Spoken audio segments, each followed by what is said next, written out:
할렐루야, 감사합니다. 이 시간에는 이제 소아시아의 7교회 가운데서도 네 번째 교회인 두아티라 교회에 관해서 우리가 말씀을 보도록 하겠습니다. 버가모 교회를 통해서도 우리가 앞 시간에 말씀드렸던 것처럼 이 우상 숭배적 요소라는 것은 우리가 이것이 우상이다라고 섬겨서 우상 숭배가 있고, 하나의 우리의 어떤 세속화 속에서 이것이 하나의 우리 속에 들어왔던 문화, 또는 우리가 일반적으로 보편적으로 우리가 그것을 용납했던 우리의 삶의 형태, 이것이 교회 속에 우상이 되어버린 경우, 이것이 대표적인 것으로 버가모 교회라 말할 수 있습니다. 이 버가모 교회는 왜 우상 숭배 교회로서 주님으로부터 낙인이 찍혔는가 하면은, 처음부터 그들이 어떤 우상적 요소를 가지고 우상 숭배한 것 아닙니다. 그들이 우상 숭배 요소는 주님께서 책망을 했을 때도 니골라당의 교훈을 그들이 용납했다는 것을 통해서 말씀하고 있는 것처럼, 이 니골라당의 교훈이라는 것은 발람의 교훈으로서 비유를 했었고, 그것은 그 당시에 이 하나의 자신들의 신앙을 무너뜨리는 요소였음에도 불구하고 그것이 그 당시에 사회의 풍습이었고 문화였다라는 측면에서 그들이 받아들였던 겁니다. 이것이 교회 속에 하나의 형태를 만들어갖고 이것이 자신들의 신앙이 되어버리니까 이것이 우상 숭배인 줄 그들은 몰랐던 겁니다. 그럼에도 불구하고 그들은 믿음을 얼마나 잘 지켰습니까? 얼마나 잘 지켰습니까? 고난과 핍박을 당하는 속에서 심지어 순교당하는 그 순간에도 그들은 믿음을 지켰다는 얘기입니다. 그런데 그들이 우상 숭배적 요소를 가지고 있는 교회라고 주님으로부터 책망을 받으니 그들은 깜짝 놀랐던 겁니다. 우리가 우상을 숭배했단 말입니까? 그러면은 이 우상 숭배를 통해서 그들의 말씀을, 그들 향해서 하나님께서 말씀을 남기실 때에 그들에게 당부하기를 회개하라는 거죠. 그러면 회개라는 것은 무엇이 근거가 있어야 되는 겁니까? 회개를 하려면은 무엇이 기준이 되어야 되는 겁니까? 분명히 뭔가가 기준이 있어야만이 그 기준에 맞춰서 회개를 하는 것 아니겠습니까? 그래서 회개를 하라는 것은 하나님의 법에 너희들의 예배와 너희들의 신앙과 너희들의 삶들을 전부 다 비춰봐라는 겁니다. 이게 비춰보니까 이게 죄인 거예요. 그렇게 비춰보지 아니하고 주님으로부터 책망받았으면 그저 혼난 것에 불과한 겁니다. 다음에 또 이거 하면 또 혼날 거야. 그러면 결국은 주님으로부터 멀어질 수밖에 없고, 주님을 향해서 대적할 수밖에 없고, 왜 주님은 우리가 이거 하는 거 싫어하지? 이렇게 여러분 대적하게 되는 거예요. 아시겠죠? 그래서 주님께서 회개하라 라는 것은 너희들이 기준을 똑바로 세우라 이 말입니다. 기준을 똑바로 세우라. 우리는 항상 회개를 담으면 회개는 항상 그 기준이 있습니다. 그 기준은 무엇이 기준이 됩니까? 하나님의 법도와 규례가 기준이 되는 겁니다. 다른 것이 기준이 되는 것 아닙니다. 회개하라는 것은 내가 느꼈을 때에 내가 감성적인 측면에서의 이거 내가 잘못했어. 이게 회개가 아닙니다. 이거는. 회개라는 것은 항상 그 기준이 있습니다. 그 기준은 하나님의 법도와 규례가 기준입니다. 따라서 하나님께서 회개하라 이러면은 그 속에는 관로 친 생략된 말씀이 있습니다. 무엇이 말씀이 생략됐다는 이야기입니까? 하나님의 법도와 규례에 너 비춰봐라 이 말입니다. 이해가시죠? 그래서 회개하라 이렇게 만약에 회개하라 이렇게 말한다면 이것은 우리의 어떤 반성을 촉구하는 것이 아닙니다. 반성을 촉구하는 것이 아닙니다.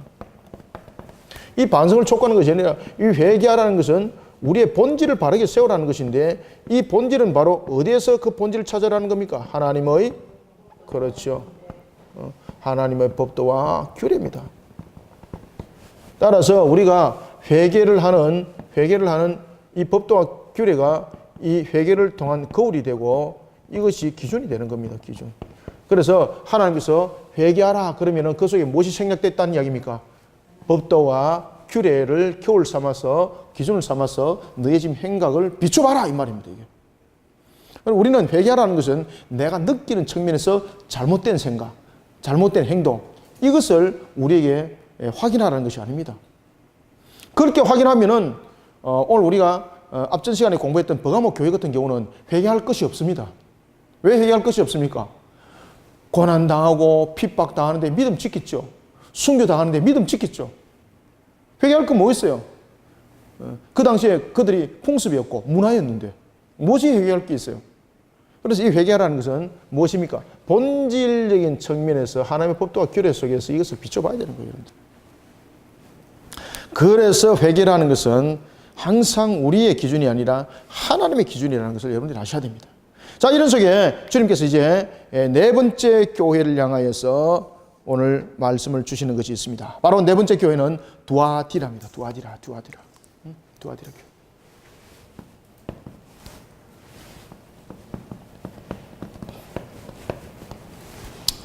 교회. 여러분들, 두아디라 교회는 그 당시에 다른 교회보다도 좀 특이한 점이 있었습니다. 그것은 뭔가 하면은 오늘 이제 그 본문에도 이제 나타나는데, 특히 이세벨의 교훈을 따랐던 것으로 봤을 때에 이 두아디라 교회 또한 우상 숭배의 요소가 굉장히 강력했던 그런 지역에 세워졌던 교회입니다.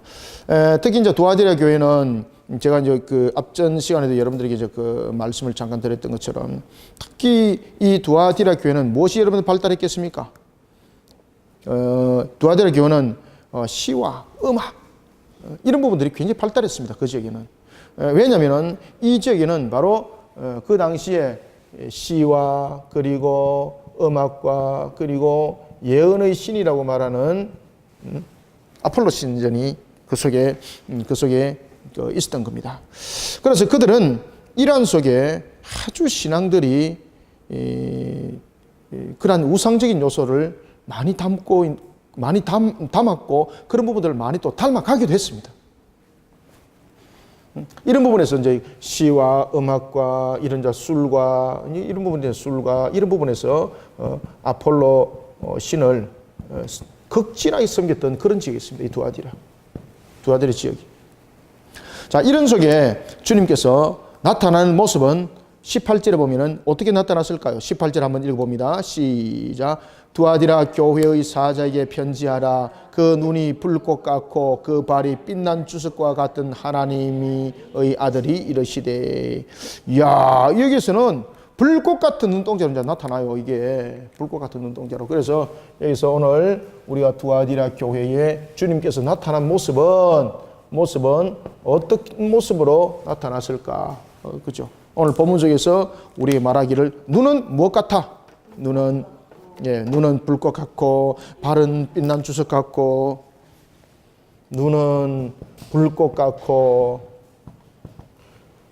발은 빛난 주석 같아.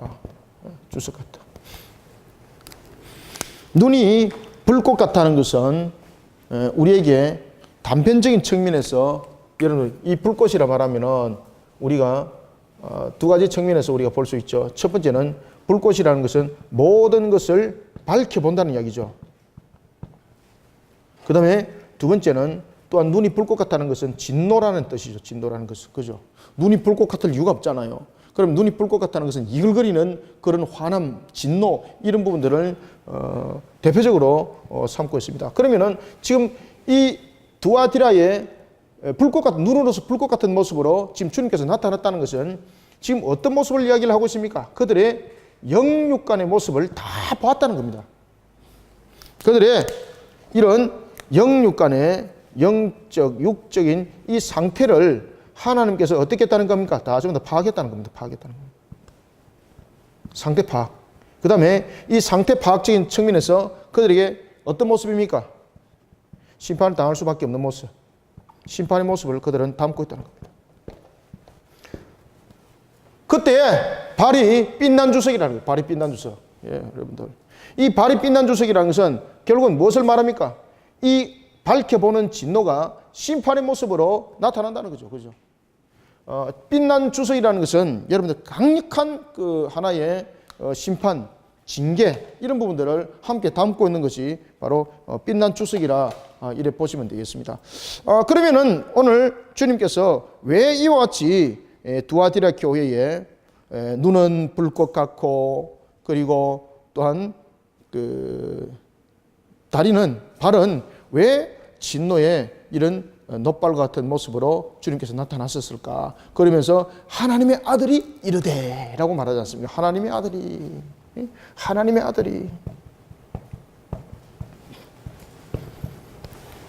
그러면은 진짜 신 외에 다른 신을 신의 아들로서 섬기는 것이 있다는 거죠. 그죠?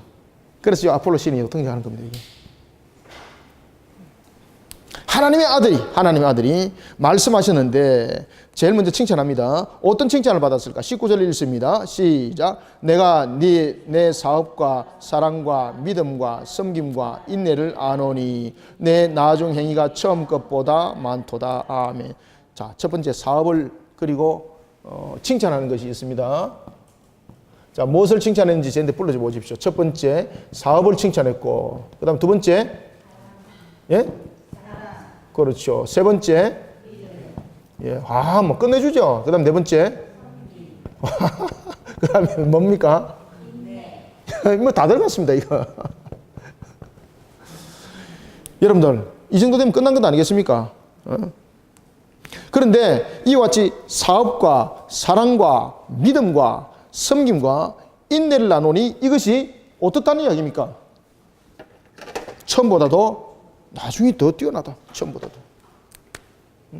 이 칭찬받을 이유가 이 모든 모습 속에 담겨 있는 이 내용들이 처음보다도 나중에 더 뛰어나더라. 더 뛰어나. 이거 여러분들 칭찬할 수밖에 없는 거잖아요. 이게 여러분 사업인 어디 구멍가게 사업이 아니죠. 이 사업은 여러분 무슨 사업일까 여러분들요? 주님의 사업이지 않습니까? 주님의 사업, 주님의 사업. 하나님의 나라. 하나님의 나라 사업. 이 속에서 여러분들 우리가 이제 대표적으로 볼 수 있는 것들도 보면은 복음 사역, 구제 사역 이런 부분들이 이 속에 다 있었던 거죠. 그래서 이런 부분들을 사업을 할 때에 그들의 사랑은 주님의 가슴으로서 이 모든 것을 감당했다는 겁니다. 얼마나 여러분 칭찬받을 만해요.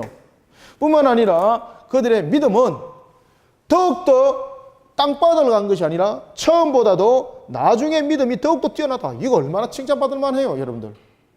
그리고 여러분들 보십시오. 섬김이라는 것은 그냥 단순한 섬김이 아니라 이것이 예수 그리스도의 그 이름으로 삶을 살아가는 삶의 값입니다. 이게 삶의 값.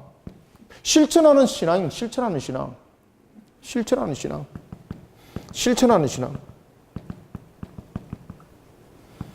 뿐만 아니라 실천하는 신앙일 뿐만 아니라 여러분 인내하는 신앙. 이거 여러분들 이 정도 대단한 교회 있습니까? 그런데 왜 책망받습니까? 이래 잘하는데 여러분들 지금까지 우리가 이제 첫 번째 교회, 두 번째 교회, 세 번째 교회에서 칭찬받고 책망받은 공통점이 하나가 있죠. 그죠? 잘 기억하세요. 이것이 7교회의 공통점입니다. 7교회의 공통점 속에서 칭찬받고 책망받는 것이 있는데 그 공통이 바로 뭔가 하면은 영적 상태입니다. 영적 상태. 결국은 영적 상태가 앞전에도 제가 말씀드렸죠. 영적 상태가 무너지면은 그 다음은 볼 필요 없습니다. 에덴 동산에서 아담과 하와가 무너짐이 영적 상태가 무너지니까 결국은 육적인 상태가 범죄를 함께 영육이 하는 겁니다. 이렇게 칭찬받는 교회였습니다. 이것은 여러분들이 잘 아시는 것처럼 사업과 사랑과 믿음과 섬김과 인내, 이것은 바로 행하는 교회죠. 행함이 있는 교회죠. 이 글자 다 보이세요? 예. 행함이 있는 교회죠. 얼마나 칭찬받아요. 이런 교회가 어디 있습니까, 여러분들? 그런데 주님으로부터 무엇을 받습니까? 그렇죠. 왜 책망을 받을까? 왜? 무슨 책망을 받았겠습니까? 오늘 본문에서 이렇게 책망합니다. 그러나 내가 네게 책망할 것이 있다. 20절 읽습니다. 시작. 그러나 네게 책망할 일이 있노라. 자칭 선지자라는 여자 이세벨을 네가 용납함이니 그가 내 종들을 가르쳐 껴 행음하게 하고 우상의 제물을 먹게 하는도다. 아멘. 이 버가모 교회하고 비슷하죠? 그죠? 거의 모판 아닙니까? 누구를 용납했더라? 여러분들 이세벨과 그리고 우리가 버가모 교회 속에서 나타났던 우리가 발람은 다릅니다. 발람의 교훈은 이방인의 교훈을 따르는 것이었고요.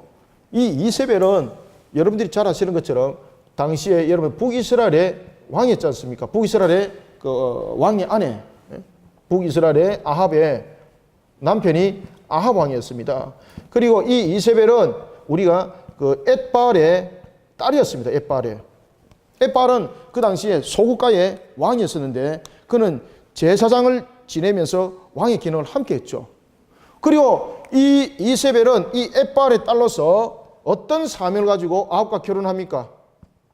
예? 바알과 아세라의 선지자였습니다. 선지자. 그래서 이 이세벨이 나중에 이세벨과 아합 사이에 자녀가 생기는데 이 두 사람 사이에 태어났던 딸의 이름이 아달랴입니다. 아달랴. 이 아달랴를 어디 보냅니까? 나중에 남유다에 시집 보내죠. 그리고 이 아달랴가 7년 동안 남유다를 완전 쑥대밭으로 만들어 버립니다. 자기가 스스로 왕이 되는 거죠. 자신이 아들이 죽고 난 뒤에 자신의 혈통까지 그냥 다 죽여버리죠. 이런 이세벨이라는 것은 바로 거짓 선지자 대표적인 예입니다. 거짓 선지자, 적그리스도와 같은.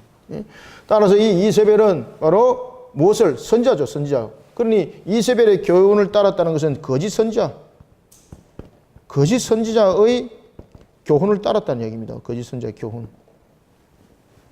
이렇게 신앙을 잘 지켜놓고 왜 거짓 선지자를 그들이 따랐을까? 왜 이런 모습 속에 넘어졌을까? 그래서 우리는 교리가 참으로 중요합니다, 여러분들. 앞에서는 보면은 두아디라 교회 같은 경우는, 자 보십시오. 두아디라 교회 같은 경우는 하나의 문화와 그리고 풍습적 요소, 다시 말하면 세속화죠. 이 세속화가 교회 속에서 들어와서 이것이 우상이 된 거죠. 자, 그런가 하면은, 죄송합니다. 자, 두아디라 설명하다가, 버가모입니다.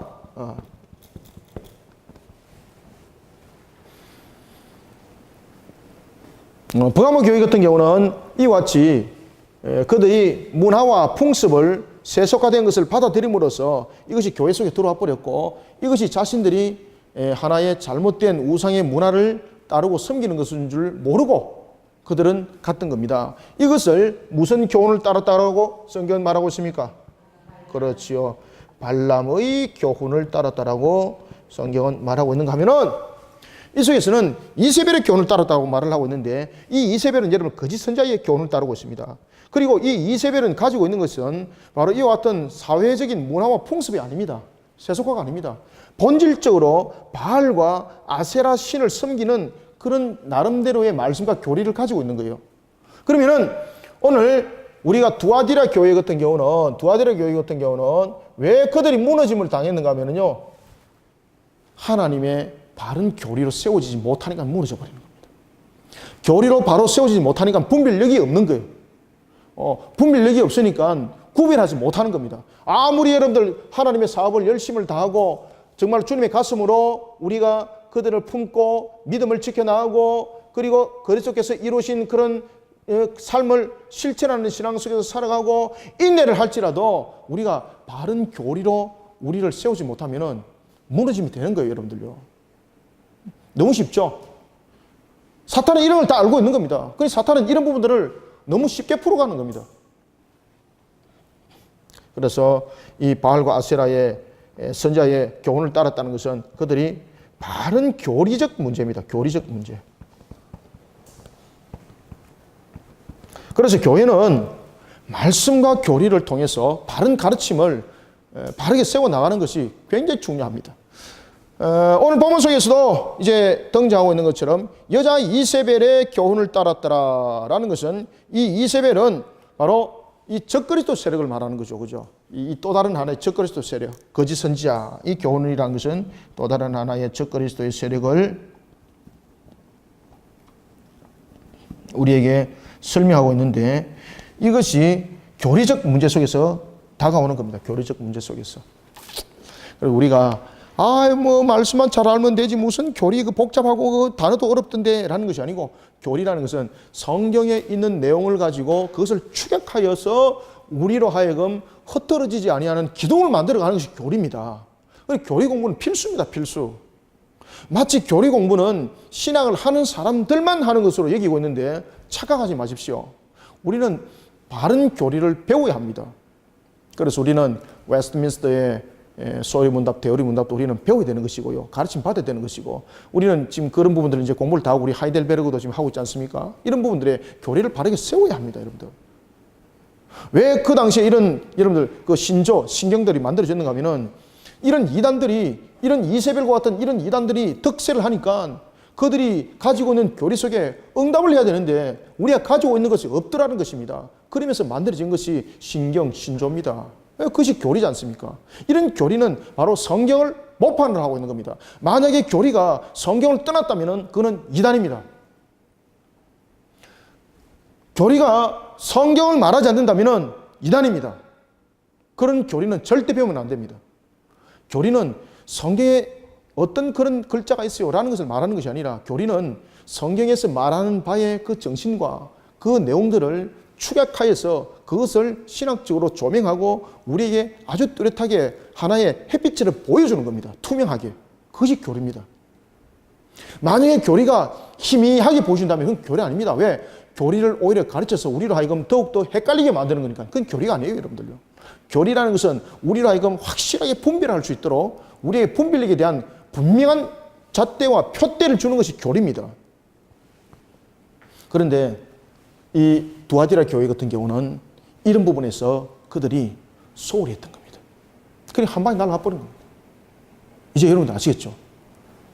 그리고 우리가 보면은 말씀도 우리가 매주 목요일마다 우리가 공부하지만은 우리가 또한 매주 화요일마다 우리 교회는 또 교리 공부를 하지 않습니까? 그리고 또한 주일날 오후에 또 2시부터 3시 사이에 또 교리 공부 또 하죠. 그죠? 기초 신학 강좌 이렇게 해서 그때에 제가 여러분들에게 이제 신학 서론에서부터 시작해서 종말론까지 7권에 관한 신학들의 요점을 가르치지 않습니까? 이런 부분에서 우리는 교리를 바르게 세워야 돼요.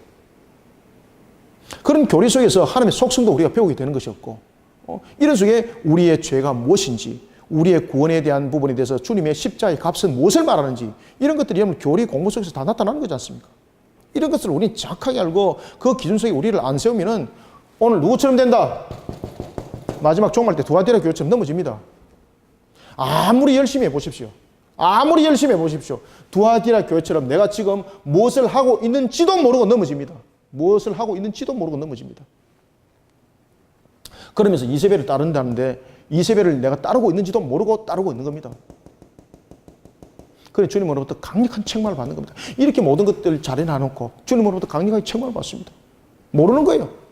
자신들이 무엇을 잘못했는지 모르는 거예요. 그래서 주님께서 가르쳐 줍니다. 너희들이 이세벨의 지금 교훈을 따르고 있다. 너희들이 지금 교리적인 측면에서 바르지 못한 것을 너희들이 지금 배우고 있고 가르치고 있다는 겁니다. 그러다 보니까 이런 이세벨과 같은 그런 여인이 다시 말하면 거짓 선자가 거짓 스승들이 거짓 선생들이 등장해서 아주 자신들의 교리를 만들어서 가르치니까 그것이 신비한 거예요. 이야, 이것이 정말로 배울만 하구나. 그리고 그렇게 따라갔더라는 겁니다. 주님으로부터 강력한 책망을 받습니다. 그러면서 주님께서 말씀하십니다. 21절 읽습니다. 시작. 또 내가 그에게 회개할 기회를 주었으되 자기의 음행을 회개하고자 하지 아니하는도다. 아멘. 언제 알겠죠? 회개하는 기회까지 줬는데도 어떻게 하더라? 회개치 않더라. 왜 회개치 못합니까? 이미 교리적인 측면에서 넘어가 버렸으니까. 무서운 거죠. 하나님께서 회개하는 측면에서 하나님의 법도와, 여러분 회개라는 것은 무엇이 기준이 됩니까? 하나님의 법도와 규례, 이것이 거울이 돼야 되는데 이것이 거울 되기를 싫어하는 겁니다. 왜? 자신이 지금 이세벨에 대한 이런 교리를 배웠으니까 이것이 지금 거울이 된 겁니다. 그리고 오늘 본문에도 보면은 뭐라고 말씀하시는가 하면은 이렇게 말씀합니다. 그들이 회개할 기회를 줬음에도 불구하고 그 회개를 따르지 않더라. 응? 주님께서 무엇을 당부했습니까? 그렇죠. 회개하라, 회개하라. 여기서 회개의 기준은 뭡니까? 그렇죠. 여기서 회개의 기준은 하나님의 법입니다. 하나님의 법. 하나님의 법도와 규례. 이것이 여러분 회개 기준입니다. 기준. 그런데 회개 안 하더라는 겁니다. 왜? 이미 교리적인 측면에서 이세벨의 교훈 속에, 교리 속에 넘어가 버렸으니까.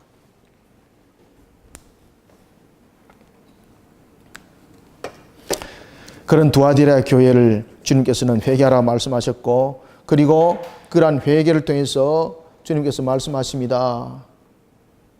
22절. 만약에 회개치 않으면은 22절, 23절을 한번 읽습니다. 시작. 볼지어다 내가 그를 침상에 던질 터이요 또 그와 더불어 간음하는 자들도 만일 그의 행위를 회개하지 아니하면 큰 환난 가운데에 던지고 또 내가 사망으로 그의 자녀를 죽이리니 모든 교회가 나는 사람의 뜻과 마음을 살피는 자인 줄 알지라. 내가 너희 각 사람의 행위대로 갚아주리라. 아멘. 만약에 회개치 않으면 어떻게 한다는 이야기입니까? 회개치 않으면 어떻게? 행위대로 갚아준다. 행위대로 갚아주겠다. 아, 무섭죠, 그죠? 행위대로 어떻게 갚아주겠다는 겁니까? 오늘 여러분 보시면은 첫 번째, 침상에 던진다 그랬죠? 예? 침상에 던진다. 침상에 던진다는 것은 어떤 의미를 가집니까? 우리가 병원에 입원하면 어디에 눕습니까? 침상에 눕죠. 바로 그 내용입니다, 지금 이거. 그러면은 여기서 여러분들 침상에 눕게 된다는 것은 그의 건강이 무너지는 것을 말합니다. 침상이 무너진다는 것은 바로 병상에 그의 건강이 무너지는 것을 통해서 침상에 던지지면 건강을 통한 심판입니다.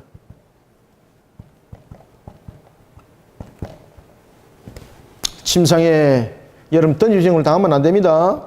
침상에 던진다는 것은 바로 건강을 향한 하나님의 심판을 말하고 있습니다. 그런가 하면은 두 번째는 어디다가 던지십니까? 두 번째는 큰 환난 가운데 던지질 것이다. 큰 환난 가운데. 큰 환난 가운데 던지진다는 것은 이것은 종말의 심판을 말하는 것 아닙니다. 이것은 두 번째는 첫 번째는 침상에 던지시고 두 번째는 큰 환난 가운데 던지진다는 것인데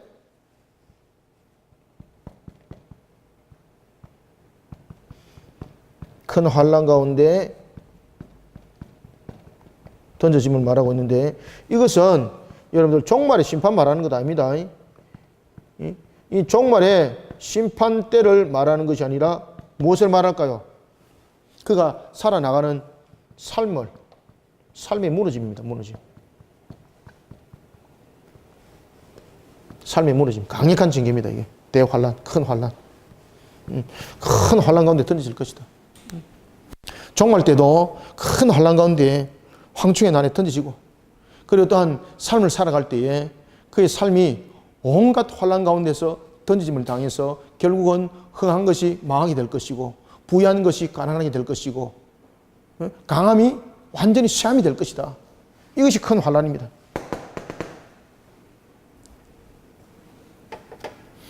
이런 속에 주님께서 또한 그들에게 약속을 한 것이 있는데 만약에 너희들이 회개하고 돌아오게 되면 어떻게 하겠다는 겁니까? 자, 22절, 23절, 24절을 우리가 한번 읽어봅시다. 시작. 또 내가 사망으로 그의 자녀를 죽이리니 모든 교회가 나는 사람의 뜻과 마음을 살피는 자인 줄 알지라. 내가 너희 각 사람의 행위대로 갚아주리라. 두아디라에 남아 있어 이 교훈을 받지 아니하고 소위 사탄의 깊은 것을 알지 못하는 너희에게 말하노니 다른 짐으로 너희에게 지울 것이 없노라. 아멘. 오늘 본문에서 여러분들 뭐라고 말씀하시는가 하면은 나는 사람의 뜻과 마음을 살피는 자다. 그래서 주님께서 어떻게 나타나셨습니까? 영육간의 상태를 전부 다 파악을 다하는 불꽃 같은 눈동자로 나타났다는 거죠. 나는 너희들의 모든 상태를 다 알고 있다. 나는 모든 상태를 다 알고 있다. 나는 사람의 뜻과 마음까지 살핀다. 그래서 두아디라 교회에 주님께서 어떤 모습으로 나타났다는 이야기입니까? 불꽃 같은 눈동자로. 불꽃 같은 눈동자로 나타나셔서 그들이 무엇을 지금 살폈습니까? 사상을 살폈다는 거죠. 사상. 그러니 그들이 잘못된 이런 교리 속에 교리적으로 잘못된 교리 속에 세워지었던 이들이 사상적인 측면에 문제가 지금 생겼다는 거죠. 사상적 문제. 이것을 무엇으로 살폈다는 겁니까? 불꽃 같은 눈동자로 살폈다는 거죠. 불꽃 같은 눈동자로. 이미 파악 다 했다는 겁니다. 진단은 끝났다는 겁니다. 진단은 끝났다는 겁니다. 그러면서 이렇게 말씀합니다. 내가 사망으로 그의 자녀를 죽이리라. 여기서 말하는 침상에 던지지고 큰 환난 가운데 던짐을 당할 뿐만 아니라 세 번째는 무엇입니까? 죽임입니다. 죽임. 여러분들 제가 한번 말씀드렸죠. 우리가 소천과 우리가 주님으로부터 부름을 받았던 우리의 그런 죽음과 이 죽임은 다릅니다. 이 죽임은 무엇입니까? 이 죄입니다. 죄를 묻고 있는 겁니다. 죄를. 여러분 똑같은 죽음입니다. 그런데 우리는 죽으면은 죄에 대한 단절입니다. 그러나 불신자들은, 믿지 않는 자들은 죽음은 그 죄로 인하여서 심판을 당하는 죽음입니다. 지금 그 내용을 말하고 있는 겁니다. 자, 제가 한번 말씀드렸죠, 그죠? 우리가 그 하이델베르그 할 때도 제가 여러분들에게 말씀드렸고, 죄에 따른 죽음과 우리의 죽음은 다르다. 죽음은 우리에게 두 가지를 측면을 설명하고 있다. 첫 번째는 하나님의 택한 백성에게는 두 가지의 측면을 설명하고 있는데, 첫 번째는 죽음은 무엇입니까? 죄에 대한 값이죠. 그죠? 죄의 값인데 이 죄의 값이 무엇으로 나타납니까? 죽음으로서 죄를 단절시키는 거예요. 그 다음에 이 우리의 죽음은 두 번째는 하나님의 은혜로 나타나는 겁니다. 왜? 죽음 이후에 우리에게 나타나는 것은 무엇입니까? 그렇죠. 부활로 그 모습에 나타나기 때문에 죽음은 바로 죄에 대한 값과 하나님의 은혜를 말하고 있다. 그런데 불신자들의 죽음은 무엇입니까?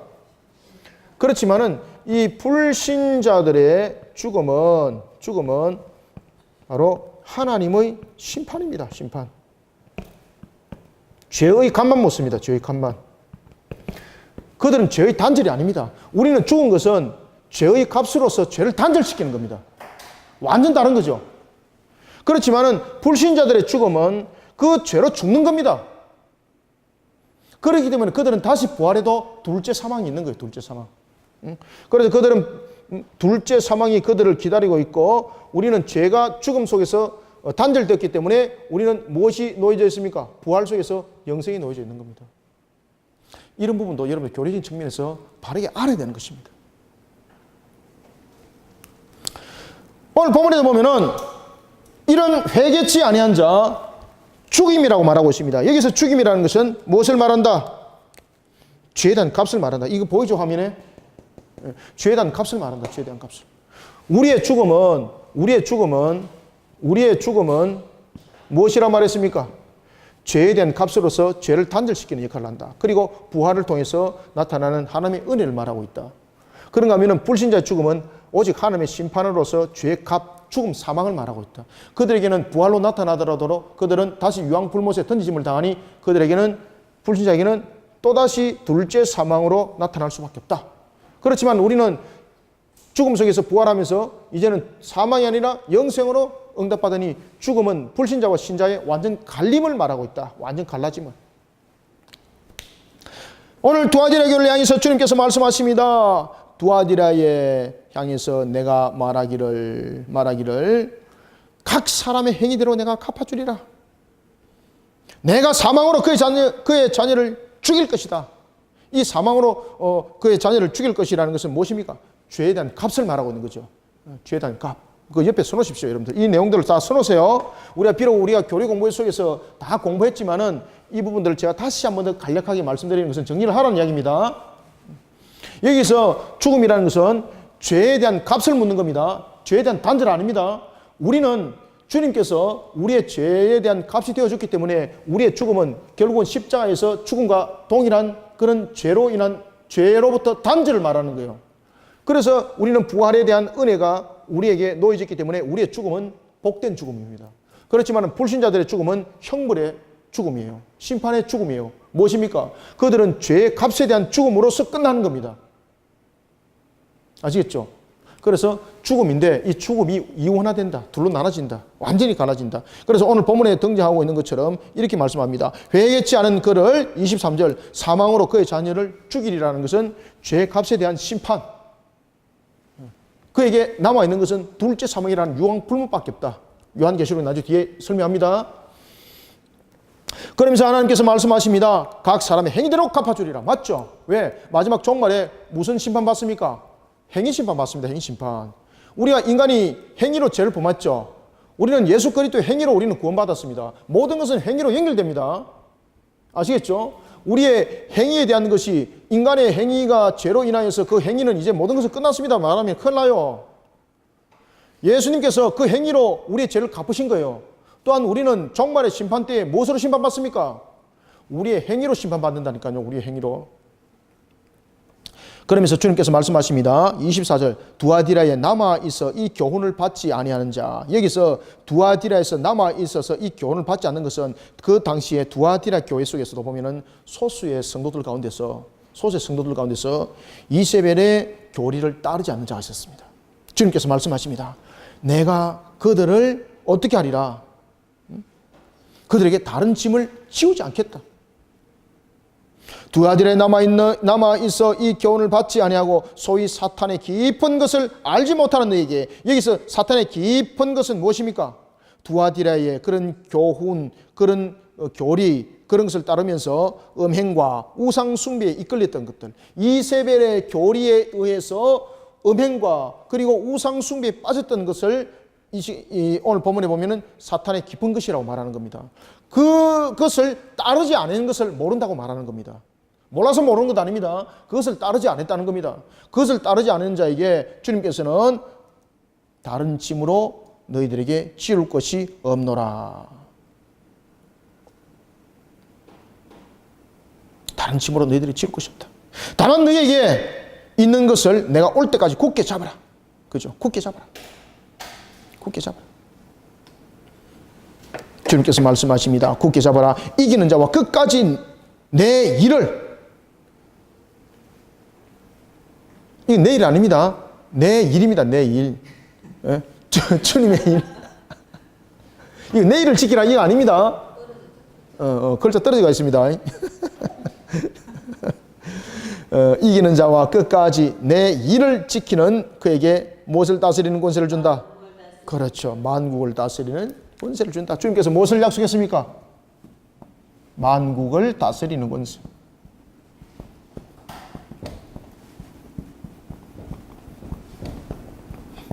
여기서 여러분들 만국을 다스리는 권세라는 것은 누구에게 속했다는 이야기입니까? 만국은 누구에게 권세가 있습니까? 바로 예수 그리스도에 속한 자만이 여러분 이 권세를 가질 수 있는 겁니다.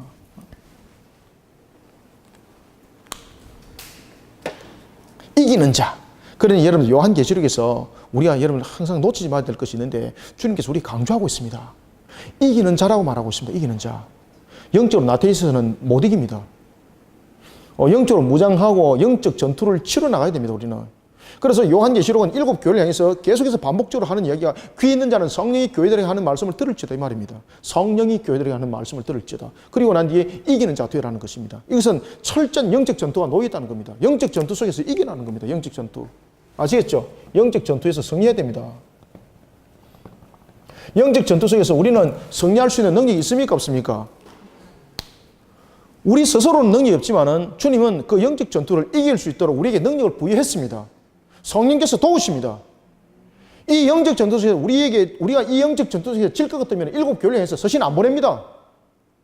보내봐야 근심 연면 속에 더욱더 휘감길 수밖에 없는 겁니다. 주님께서는 이 내용들을 편지로 쓰는 이유는 너희들은 충분히 이 상태를 파악을 하고 너희들은 충분히 이 상태에서 이겨나갈 수 있다는 것입니다. 주님께서는 그런 능력을 줬습니다. 그래 더 감사한 것은 우리에게 그런 분별력이라는 의지도 줬지만은 더 감사한 것은 이런 우리의 의지 속에 성령께서 이 모든 것을 이겨나갈 수 있도록 도우신다는 거예요, 여러분들요. 그래서 주님께서 우리에게 또 다른 보혜사를 내려보내주지 않습니까? 그러니 주님께서 말씀하십니다. 이기라, 이기라. 영적 전투에서 이기라 말이에요, 이기라. 내가 너희들을 이미 승리자로 만드는데 왜 너희들은 지는 자 편에 섰는가 이 말입니다. 왜 두려워하는가? 두려워하지 마라. 이미 내가 너희들에게 승리를 줬는데 왜 두려워하는가? 그래서 이기는 자라는 것은 이미 우리에게 이미 조명해 준 것을 주님께서 그것을 믿음으로 승화시키고 그런 속에 나가는 자가 되라는 이야기입니다. 이기는 것은 우리의 능력을 말하는 것 아닙니다. 오늘도 영적 전투 속에서 우리가 이길 수 있는 것은 우리의 영적 능력이 아닙니다. 비록 주님께서 우리에게 그것을 이길 수 있도록 환경과 여러 가지 조성을 해주심에도 불구하고 우리 스스로의 능력이 아니라 성령께서 함께 하시는 그 능력 속에 우리는 이겨나가는 겁니다. 이 임마누엘인 거예요, 임마누엘.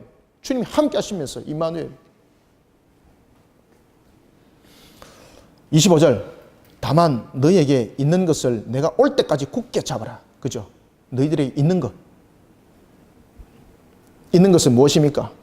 여기서 있는 것이라는 것은 오늘 사랑과 믿음과 성령과 이겁니다. 이거. 하나님의 사업과 사랑과 믿음과 섬김과 인내와 이런 부분들을 너희들이 끝까지 부여잡아라. 끝까지 부여잡아라. 뿐만 아니라 무엇을 용납하지 마라. 이것이 두 가지라 말씀한 것은 이 내용입니다. 사업과 사랑과 믿음과 섬김과 인내 끝까지 부여잡아라. 이것뿐만 아니라 무엇을 물리치라. 이세벨의 바르지 못한 교리를 물리치는 자 되어라. 이것을 두 가지라 말하는 거예요.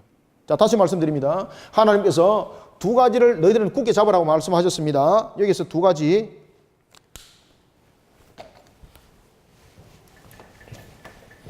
여기서 말하는 두 가지라는 것은 무엇을 말한다고요? 바로 여기서 말하고 있는 이 다섯 가지와, 첫 번째 다섯 가지와, 그리고 두 번째는 이세벨의 바르지 못한 교훈, 바르지 못한 교리를 물리치라. 이겁니다. 요것을 두 가지라고 말하는 거예요. 요것을 두 가지. 이것을 굳게 잡아라는 겁니다.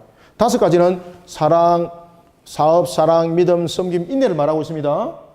그런가 하면은 또 다른 한 가지는 무엇입니까? 그렇죠.